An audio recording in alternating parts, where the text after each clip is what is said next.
Chers amis, bonjour. Je continue. Voir un psy? Non mais je suis pas fou.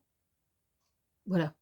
D'après une étude qui avait été menée aux USA, plus de 90% de la population, selon certains critères, pourrait être considérée comme potentiellement malade mentaux ou en tout cas souffrant d'une pathologie mentale. En effet, ceux qui ont la chance de ne jamais avoir été internés en psychiatrie n'ont pas à rouler des épaules. Si seulement vous saviez. Entre ceux et celles qui calment leurs angoisses en se prenant une cuite, à intervalles réguliers, ceux et celles qui sont sous anxiolytiques ou sous antidépresseurs, entre ceux et celles qui portent en leur cœur des rancœurs si tenaces, des déceptions, des trahisons, et qui ne trouvent rien de mieux que d'aller cracher leur haine et leur venin sur les réseaux sociaux, en manque de punching ball sur lequel passer leurs nerfs. Si, on n'est pas loin de la pathologie mentale, là, je vous assure. D'ailleurs, un signe qui ne trompe pas, avoir été patient ou patiente en HP, est devenu beaucoup moins tabou désormais, parce que chacun en son âme et conscience, très souvent, a conscience que lui ou elle n'en est pas nécessairement si loin. Mais encore faut-il pour cela avoir l'humilité de le reconnaître.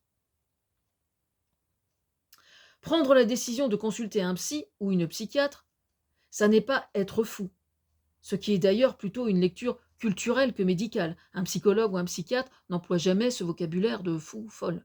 C'est quelque chose de culturel, vraiment. Ça signifie simplement « je ne vais pas très bien, je n'arrive pas à m'en sortir, j'arrive pas à m'en sortir seul, alors je cherche une aide ». C'est ce que j'appelle plutôt du courage, personnellement. C'est au contraire une véritable preuve d'humilité et donc d'intelligence.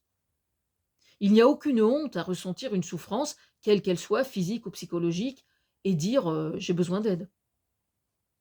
Sur le plan sociétal, plus encore peut-être que sur le plan individuel, il importe que toute forme de souffrance ne soit pas nécessairement éradiquée, qui pourrait être assez prétentieux pour prétendre y parvenir, mais qu'elle soit au minimum reconnue comme telle, que cette souffrance fasse l'objet d'une politique de prévention et que sur le plan de la santé, les dispositifs existent et qu'ils soient financièrement suffisamment viables pour être opérationnels. Sur ce point, je rappelle que Macron, pour faire face à la souffrance des jeunes, ou moins jeunes, n'a à proposer que 8 séances gratuites chez un psy. Chez un psychologue, pardon. Oui, parce qu'un psychiatre est remboursé d'office parce que c'est un médecin. Un psychologue n'est pas un médecin. Ceci en dit fort long sur son incompétence sur le sujet. Et ça n'est certainement pas les psychiatres qui me contrediront sur le sujet, ni les psychologues. Difficile de prendre les gens pour des cons, professionnels de la santé mentale, compris, ou patients, dans une telle proportion. En effet, 8 séances, c'est à peu près ce dont le professionnel aura besoin pour commencer à dégrossir le chantier. Donc un jeune qui souffre énormément et qui a subi par exemple des traumatismes pendant son enfance, qu'il est conscient du fait qu'il est porteur de beaucoup de souffrances, quand il voit l'ampleur du chantier, ben, il renonce carrément à y aller parce que ça ne servira à rien. Au bout de 8 séances, de toute façon, je ne pourrais même plus y aller. Par exemple, aujourd'hui, un jeune qui souffre d'addictologie et qui aurait besoin, justement de prendre le mal à la racine, selon justement le livre que j'ai écrit sur le sujet, eh bien, il se retrouve avec le même problème. C'est-à-dire qu'en fait, on lui propose 8 séances gratuites et c'est tout. Autant dire, autant pisser dans un violon, quoi, franchement, hein. Oui, c'est à celui ou celle qui souffre d'être au moins autant que la société acteur de sa guérison. Mais encore faut-il pour cela que les dispositifs existent et qu'on ne glisse pas cela sous le tapis, à plus forte raison en période de campagne électorale. Pourquoi? Quand quelqu'un souffre énormément psychologiquement, on l'observe aujourd'hui avec l'explosion des comportements addictifs, par exemple.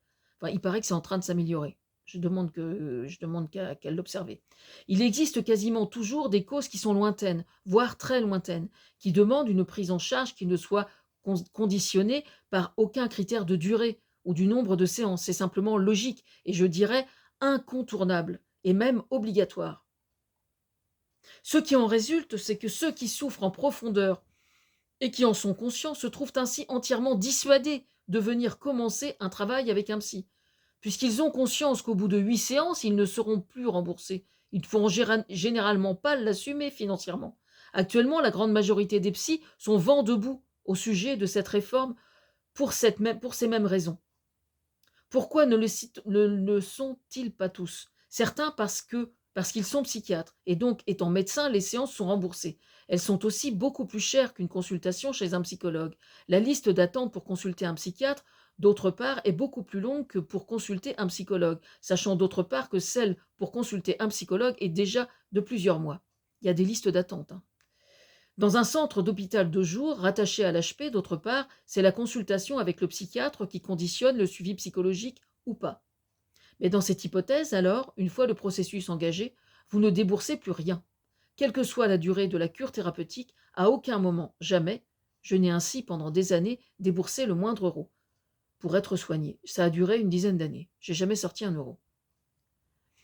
Les psychiatres et psychologues qui sont vent debout contre cette réforme des 8 séances adoptent ce que j'avais préconisé, c'est-à-dire la création de postes d'addictologie et de psychologues supplémentaires, seule stratégie viable et respectable de la souffrance psychologique actuelle. Inutile de préciser alors quel délai doit être celle pour consulter un psychiatre. Les autres psychologues qui ne sont pas vent debout manquent simplement d'expérience sur le terrain. Et moi, qui suis-je pour tenir un tel discours? Une ancienne patiente en thérapie, en hôpital de jour, c'était à Duclair, pendant environ 10 ans, ainsi qu'une ancienne patiente en psychiatrie, avec plusieurs internements à 3 reprises. L'idée des 8 séances de psy remboursées décidées par Macron relève d'une véritable escroquerie politique qui témoigne surtout du fait que la souffrance des Français est un sujet qui, pour Macron, est purement anecdotique et qui trahit en tout cas une méconnaissance totale et absolue de ce qu'est la souffrance psychique. La seule et unique honnête possibilité qui doit être appliquée pour y faire face ne peut être qu'une augmentation des budgets en psychiatrie qui offrirait l'opportunité de créer des postes en hôpital de jour, en psychologie, mais surtout aussi en addictologie. Reconnaître que l'on souffre, quelle qu'en soit la nature, est plus difficile pour un homme que pour une femme. Désolé. Désolé, messieurs, si j'ai écrit un livre sur le masculinisme, ça n'est certes pas un hasard. Et je suis pas du tout dans le côté punching ball, moi, hein, attention. Je suis une femme très conciliante, pleine de talent et très conciliante.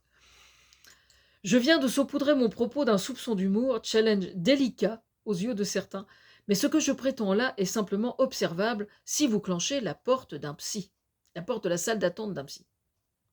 Le mien était un peu irrité quand je lui faisais la remarque. Alors il se rassurait, lui, en me faisant remarquer que ça commençait à évoluer un petit peu quand même. Il y a 20 ans de ça, quand même. Ça commençait à évoluer un peu. Un psy devant sa patiente, et pour être patiente, je suis patiente, mais alors ça, vous ne savez pas à quel point je suis patiente, a-t-il le droit d'être pessimiste, accidentellement ou pas? Le mien, quand il s'endormait dans la séance en début, c'est vrai. Non, ça faut que je le raconte, c'est rigolo. Quand il s'endormait, en fait, oh, j'ai nux vomica. Après le repas, il avait tendance à me piquer du nez. Et ça me faisait beaucoup rire de dire ça. Alors, il se ressaisissait. Ce que je devais raconter devait être chiant, en fait, probablement. Enfin, c'est pas grave. La réponse est non. Non, non, il n'a pas le droit. Absolument pas. Un psy pessimiste, vous le renvoyez chez lui, une pec au cul et puis au lit, hein. C'est aussi simple que ça. Excusez-moi, une peau de banane qui traînait. Les hommes qui seraient perçus comme sensibles, trop sensibles, voire qui pleureraient, sembleraient aux yeux de certains, et certaines aussi, parce que la connerie humaine n'a pas de genre, hein, qu'on se le dise, comme faibles. Et oui,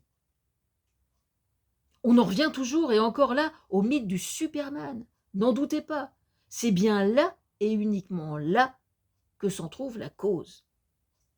Pourquoi nous, les femmes, sommes-nous plus humbles que les hommes pour dire « Attendez, je n'y arrive pas, j'ai besoin d'aide, j'ai besoin d'en parler.